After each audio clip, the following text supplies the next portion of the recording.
Hello, Creekland Middle School. I'm here to talk to you guys real quick about a few digital assessment tools I feel like we should be using. The first one is Quizziz, and it's very similar to Kahoot in that it will ask students multiple choice questions and they get to answer them. There's a couple of ways you can assign this to students. You can assign it as homework and they get an access code to do it at home, or you can assign it as a live game. If you assign it as a live game, there are a few different modes you can do. You can do the classic mode where the quicker students answer questions correctly, the more points they earn. And what I really like about Quizziz is it's student-based pacing. If you answer questions quickly, you get to the next question quickly. If you're going a little bit slower, you answer them at your own pace, and those students going faster go at their pace. So you don't depend on how well other students are doing in terms of how quickly you go through it. Like Kahoot, everyone has 30 seconds to do it or everybody answers it. There's team-based, where everyone answers the question on a team and you add up the points together. But again, it's at your own pace. And then there's the test, which is a pure percentage-based, how well did each student do on each question. If you choose classic mode, this is what's going to pop up on the teacher screen. It tells students to go to this website using any device, phone, tablet, or computer, and enter this game code. And down here, student names will populate. The only problem with Quizziz is they can make nicknames. So even though you're collecting data on student performance, if they're using nicknames, you may not know who is missing what question. So you click Start, it's going to count down. I'm going to go to a student perspective so you can see what the questions look like. So it's going to ask the questions, provide the choices here. When students answer the question and they're correct, it gives them a green check, tells them how many points they got, gives them their placement.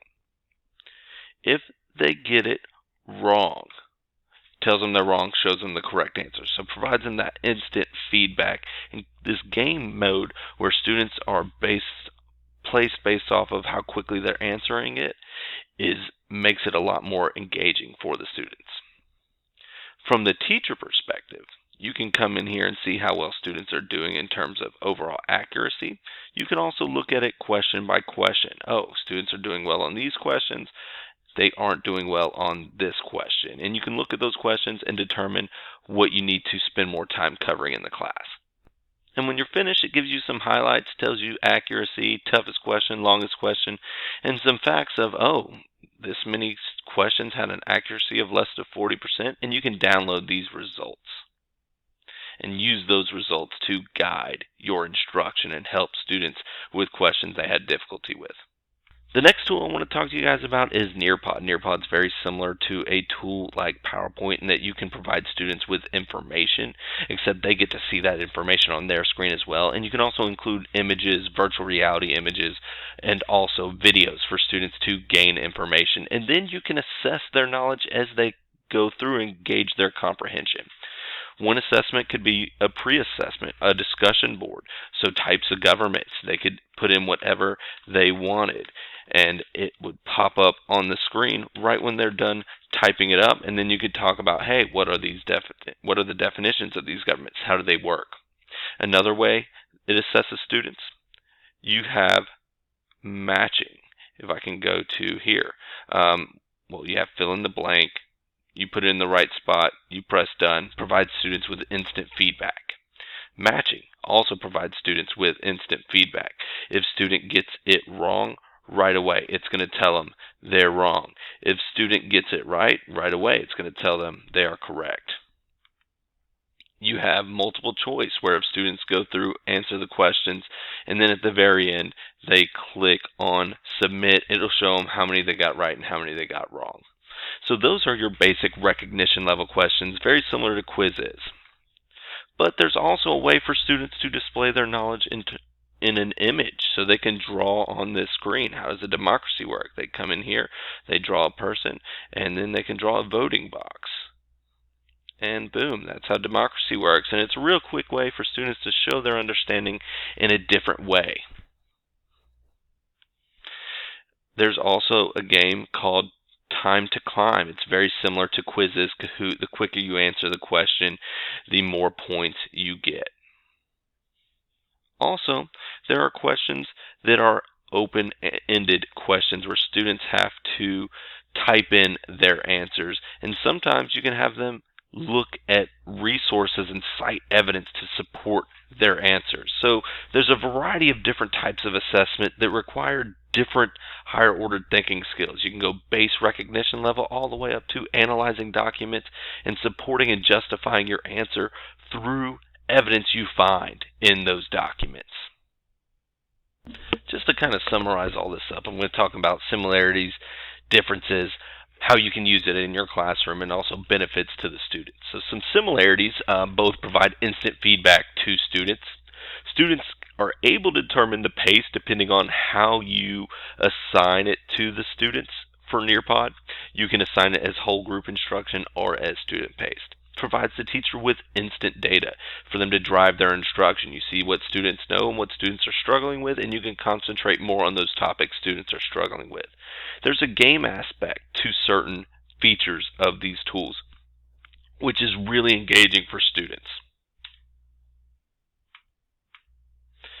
Differences. Quizziz only offers recognition level questions, multiple choice questions. Students can make up nicknames, which when you're collecting data can be a negative because you don't know who is missing what each individual student is struggling with. Nearpod provides a variety of assessment types that require a wide range of higher order thinking skills. They have those recognition questions of just multiple choice, matching, things like that. But you can also go up to draw an image that represents this, or you have to cite evidence from this resource to justify an answer. So there's different types of assessments for Nearpod. And it can be integrated with Canvas, our learning management system. With Nearpod, if you do that, it provides you with student names so that you can collect meaningful data on how well each student is doing. How could you use this in the classroom? Quizziz, you can use it to pre-assess student knowledge beforehand, and then you can take that same pre-assessment. Students can see what they had trouble with, they know what they need to concentrate on, and then you can use it as a post-assessment and students see how well they did.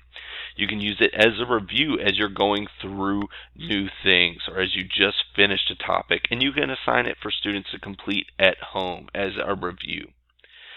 Nearpod can be used to check for understanding as students complete the Nearpod.